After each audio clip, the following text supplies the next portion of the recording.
টাইপের রিয়াজ করেন না ফাউল লোড অসম্ভব না। আমাদের বোর্ডের সামনে হঠাৎ করে এই ভাইয়া এসে চিৎকার করে বলতে থাকে ওনার বোন প্রেগন্যান্ট, ইমার্জেন্সি মেডিকেলে নিয়ে যেতে হবে। পাকা ব্যবস্থা করে দিবে। ভাইয়া পাকা হবে না, পাকা ব্যবস্থা করে আপনারা কি প্রেগন্যান্ট মহিলাটাকে একটু রিসিভ করেন, আমাদের নৌকা ঢুকতেছে না। দেখি এই মাথাটা দিতে এই মাথাটা টানেন এই রশিদা দেন একটা রশিদা দেন মাথাটা নাও দাঁড়া এই রশিদা দেন না মাথা এটা নিয়ে মাথা এটা নাও ভাই পাকাটা একটু দেখেন ভাইয়া পাকা ম্যানেজ করে দিব আমরা, সমস্যা নেই। এদিকে টানেন ঢুকতে পারবেন ভাইয়া, সবাই নিচু হয়ে যান।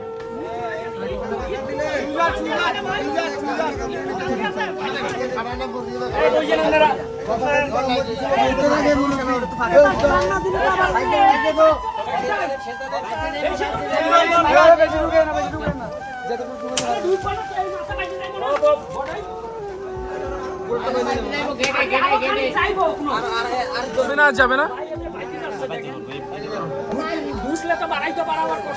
ও হ্যাঁ হ্যাঁ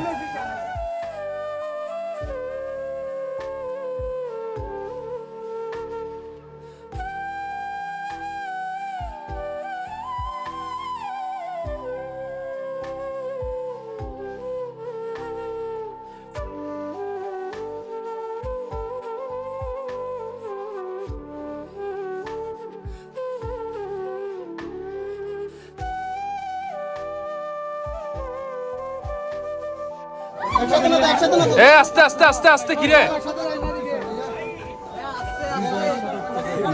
আস্তে আস্তে আস্তে, আমি তো মনে করছি পড়ে গেছে সবাই। আপনারা কোথায় ভর্তি করাবেন শিউন না এখন তেলে? চট্টগ্রাম চলেন, এখানে ফেনীতে সব জায়গায় ডুবে গেছে ভাই, সব জায়গা। আমরা কত 2 দিন ধরে এখানে দৌড়াচ্ছি তো, আমরা সব জায়গায় ডুবে গেছে। চলেন এই আপাকে এখানে বসতে দেন। এখানে প্রেগনেন্ট রোগী 2জন বলছিলেন না, আরেকজন কই? না আমি তো দুজন বলি একজন বলছি ভাই ওদিকে না, একজন ওইদিকে ওটা নিয়ে গেছে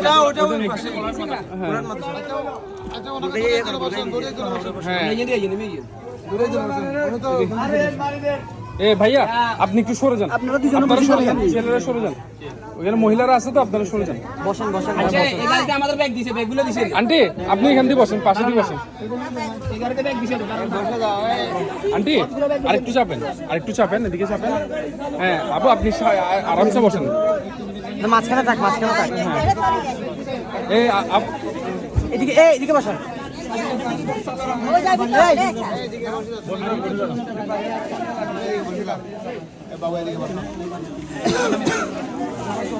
বসেন, আমরা আস্তে ধীরে সাবধানে যাবো আর কি। ভাইয়া আমরা রওনা দিচ্ছি, ঠিক আছে? রওনা দেন, হ্যাঁ স্টার্ট দেন। হ্যাঁ কোনটা? একটু আর্লি করেন ভাই, সন্ধ্যা হয়ে যাচ্ছে তো, আরো প্রেগনেন্ট রুগী। কিন্তু কিছুক্ষণের মধ্যেই সন্ধ্যা নেমে আসে, চোখের পলকে চারদিকে অন্ধকার হয়ে যায়। অন্ধকারে আমরা পথ হারিয়ে ফেলি। শেষ পর্যন্ত আর কোনো উপায় না দেখে আমরা আশেপাশের মানুষের সহযোগিতা নিতে চাই। ওদেরকে জিজ্ঞাসা করি কোন দিকে যাব, কোন দিকে গেলে আমরা বের হতে পারবো, কিন্তু বেশিরভাগ মানুষ আমাদেরকে সঠিক পথ দেখাতে পারছিল না। তার উপর একটার পর একটা বিপদ আসছিল। কিছুক্ষণ পর আমাদের নৌকা জঙ্গলের ভিতর ঢুকে যাচ্ছিল, গাছের সাথে বাড়ি খাচ্ছিল। আমার বন্ধু গাছের ডালের সাথে বাড়ি খেয়ে পানিতে পড়ে গিয়েছিল। আর সবচেয়ে ভয়ানক বিষয় হচ্ছে আমাদের নৌকা ফুটো হয়ে গিয়েছিল, সমানে পানি ঢুকছিল। শেষমেশে আমরা আল্লাহর রহমতে আর আপনাদের দোয়ায় সহি সালামতে ফিরে আসতে পারি আলহামদুলিল্লাহ। ওনাদের যখন আমরা নৌকায় তুলি তখন সময় প্রায় বিকাল 4টা, আর যখন বাসে তুলে দিই তখন সময় প্রায় রাতের 12টা। এই 8 ঘন্টার যুদ্ধ আমার সারাটা জীবন মনে থাকবে। আমি ওনাদের সাথে যেতে পারিনি, কারণ আমার সাথে আরও একটি পরিবার ছিল, আর মাঝিদের ভাড়াও দেওয়া হয়নি। সেজন্য আমি ওনাদের একটি বাসে তুলে দিয়ে আমি কিছুক্ষণ পর আরেকটি বাসে করে শহরে পৌঁছাই।